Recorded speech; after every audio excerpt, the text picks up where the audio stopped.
In the quiet village of Ukachi, the sun bowed behind thick clouds. The air was still, unnaturally so. For months, animals stopped howling near Oji Forest. No birds sang, no crickets chirped. Old Mama Neka said, "When the drum is silent, the masquerade is not at rest." Villagers whispered of ancient spirits stirring beneath the Iroko trees, but no one dared enter. Until one night, a child disappeared. Little Ifunanya vanished without a trace. Her footprints led into Oji Forest and stopped before an old shrine covered in black moss. Her mother wailed, my child," but the elders warned, "A goat that hears the hunter's horn and still enters the bush has chosen death." A search party entered the forest. Only 2 came back, with gray hair and tongues cut out. Word reached far-off cities about Ukachi's curse.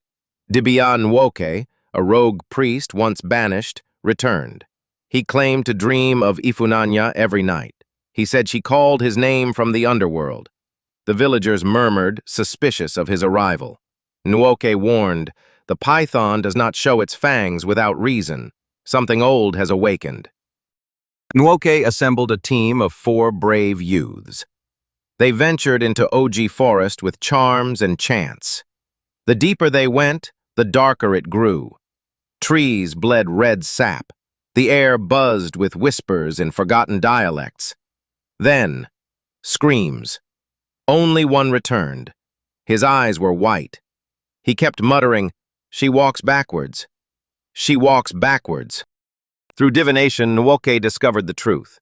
Centuries ago, a powerful queen named Oluma ruled Ukachi. She was betrayed by her people, buried alive under the forest. Her spirit became vengeful, binding her soul to a mask made of human bone. "A child is missing not for mischief but for balance," Nwoke said. "The dead do not forget. They wait." On the night of the red moon, the villagers heard drums, deep, ancient rhythms from the forest. Shadows danced on walls with no light source. Cows gave birth to stillborn calves. The river turned black. The elders confessed.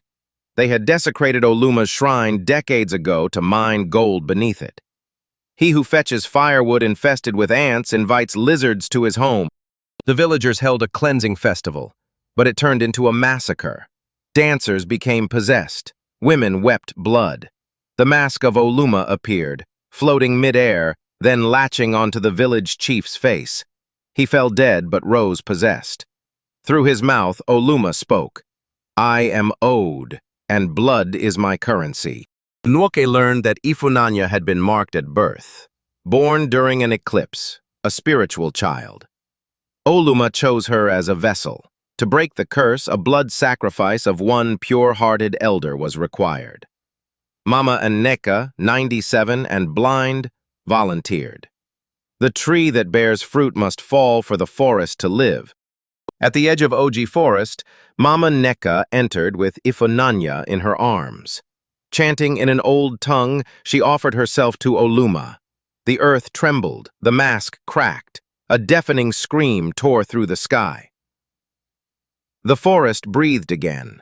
Ifunanya awoke, her eyes glowing, but human again. Ukachi healed. The river flowed. Children laughed once more. But deep in Oji Forest, the mask reformed, waiting.